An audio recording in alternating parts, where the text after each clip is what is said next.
Jadi infrastruktur itu memang salah satu pendukung pertumbuhan ekonomi atau pembangunan ekonomi. Tapi sebenarnya kalau kita bicara bicara pilihan, infrastruktur itu triliunan loh, itu triliunan, ya Allah. Saya lihat pembangunan jalan Jakarta Bandung itu 75 triliun, ya Allah, 75 triliun. Ya mungkin kita nggak bisa bayangkan 75 triliun jalan layang itu. Supaya bisa mengucapkan wow, itu caranya gimana? Sekali-kali jalan ke jembatan Suramadu, jalanlah ke sana. Kita akan bisa melihat dasarnya Suramadu kan, jembatan itu. Itu cuma 4 triliun. Membangun itu 4 triliun. Kalau 75 triliun itu kayak apa gitu.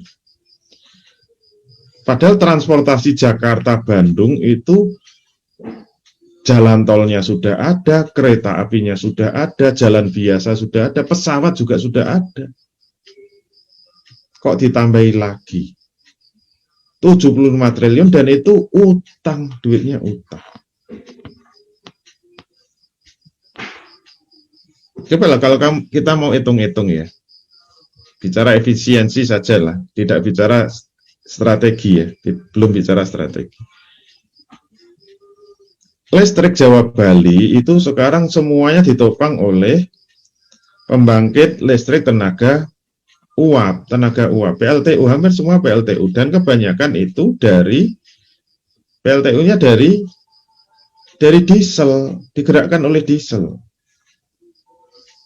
Saya pernah lihat itu yang di Semarang itu, karena saya pernah diminta ngisi di sana. Saya tanya, ini apa PLTU? Maksudnya apa? Ya, menggerakkan turbin listrik itu dengan uap, dengan tenaga uap.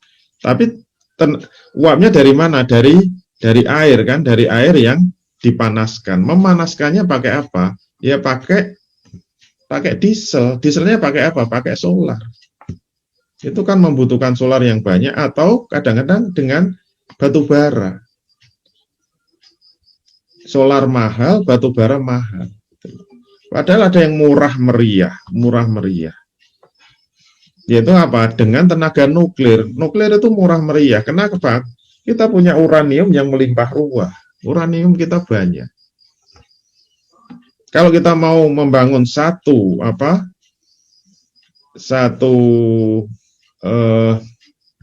reaktor nuklir, saya pernah tanya ke pakarnya reaktor nuklir itu, untuk bisa menghidupkan listrik Jawa Bali berapa kebutuhan? Satu reaktor cukup. Membangun satu reaktor berapa? 20 triliun cukup. 20 triliun. Tapi kan itu langsung penghematannya luar biasa. Itu persoalan pilihan-pilihan. Nanti persoalan energi kan selesai. Kunci industri itu sebenarnya dari energi dulu. Kalau kita mau bangun pabrik sebanyak-banyaknya, kuncinya di energi. Bukan infrastruktur gitu loh. Bukan infrastruktur. Karena infrastruktur itu hanya mobilitas manusia. Sedangkan kita bicara ekonomi itu kan yang penting apa? Kuncinya itu pada produksi. Kunci dari ekonomi itu sebenarnya pada industri. Dan industri itu kuncinya pada industri berat. Sebenarnya cara berpikir yang agak-agak nyambung dengan Islam itu sebenarnya konsepnya Habibie. Habibie itu benar-benar, walaupun kebetulan ya, karena beliau cerdas, katanya IQ-nya 200, itu tertinggi di dunia. Karena 200 itu mentok, IQ tertinggi itu 200. Einstein aja 156, kalah Einstein sama Habibie.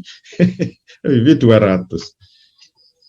Dan beliau itu konsepnya jelas, kalau dikaitkan dengan Islam nyambung. Jadi kata Habibie, kalau Indonesia pengen jadi negara maju, harus menguasai industri berat dulu, industri berteknologi tinggi. Kata Habibie, industri teknologi yang paling tinggi itu industri pesawat. Tidak ada teknologi yang di atasnya pesawat. Di atasnya pesawat apa? satelit. Yang naik satelit siapa? Ya, kata Habibie, kalau suatu negara bisa bikin pesawat, bikin apa saja bisa. Apalagi cuma bikin mobil. Apalagi cuma sepeda ontel ya, kebanggaannya bapak-bapak. Bikin sepeda ontel dilirik aja jadi. Karena bikin pesawat itu teknologinya paling sulit. Kalau suatu negara itu bisa bikin pesawat, semuanya bisa. Hitungannya Habibie sederhana ya.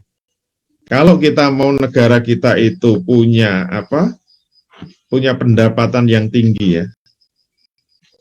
Kalau kita bicara ekspor impor, kita mau punya andalan ekspor yang kita bangga-banggakan, kita unggul-unggulkan, harusnya ekspor pesawat, bukan ekspor beras.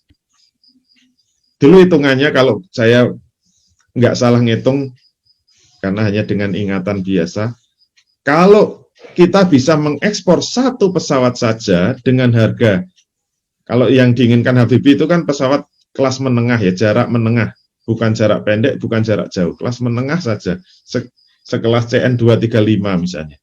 Kalau misalnya CN235 atau 250 lah, dulu itu kata Habibie kalau nggak salah harganya sekitar 300 miliar rupiah. Kalau kita bisa mengekspor satu pesawat dengan harga 300 miliar, itu kalau harus disamai dengan beras, ekspor beras, kita butuh mengekspor 300 juta ton beras. Untuk menyamai satu pesawat. Coba bayangkan, untuk mengekspor 300 juta ton beras itu butuh berapa sawah? Sudahlah sawahnya banyak, diekspor semua, kita nggak makan semua nanti. Harusnya kita fokus teknologi tinggi. Saya waktu kuliah di Malaysia ya, dosen-dosen saya dulu, profesor saya itu sudah mengatakan, dulu Indonesia itu ditakuti Asia. Indonesia itu macan Asia gara-gara apa? Indonesia bisa bikin pesawat. Itu semua negara berkembang itu silo. Lu kok bisa negara berkembang itu bikin pesawat? Menakutkan itu.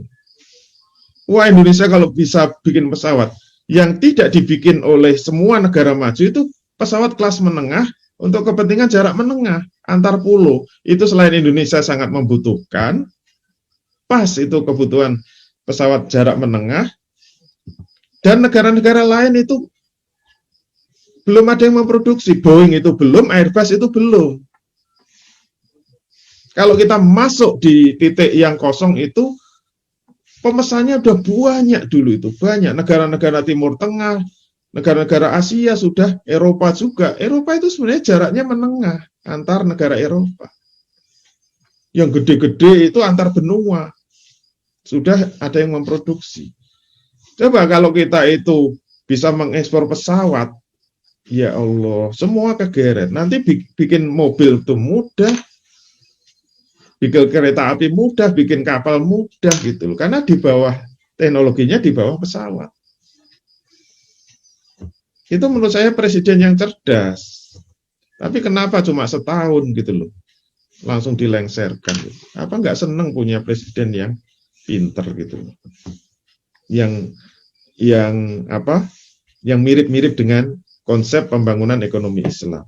Harusnya dibalik itu, dibalik. Luar biasa kan itu.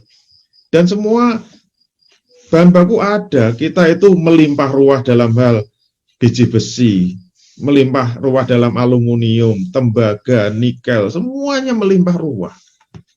Kenapa hanya dikeruk, diekspor, dan yang menguasai sekarang adalah perusahaan-perusahaan asing semua yang menguasai tambang-tambang kita, dikeruk habis. Yang paling ironis apa coba? Kita itu punya tambang biji besi, tetapi justru diekspor ke Singapura.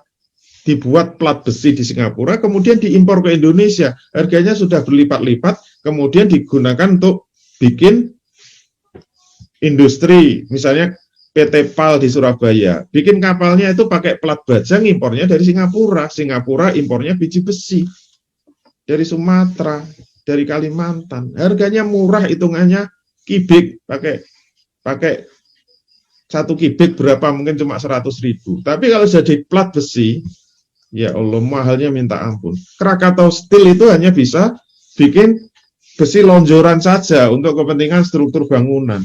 Tapi plat besi kenapa nggak dikembangkan? Padahal itu juga mudah sebenarnya. Malah sekarang Krakatau bangkrut itu loh. Mau dijual ke asing juga, ya Allah.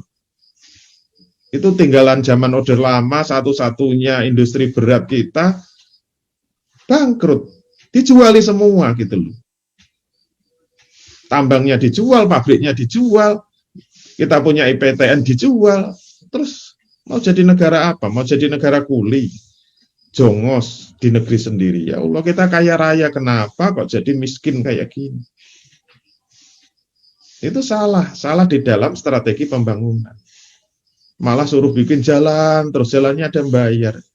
Nah kalau rakyat itu nggak punya penghasilan, siapa yang lewat jalan tol coba? Saya kalau lewat jalan tol itu sepi gitu loh, sepi.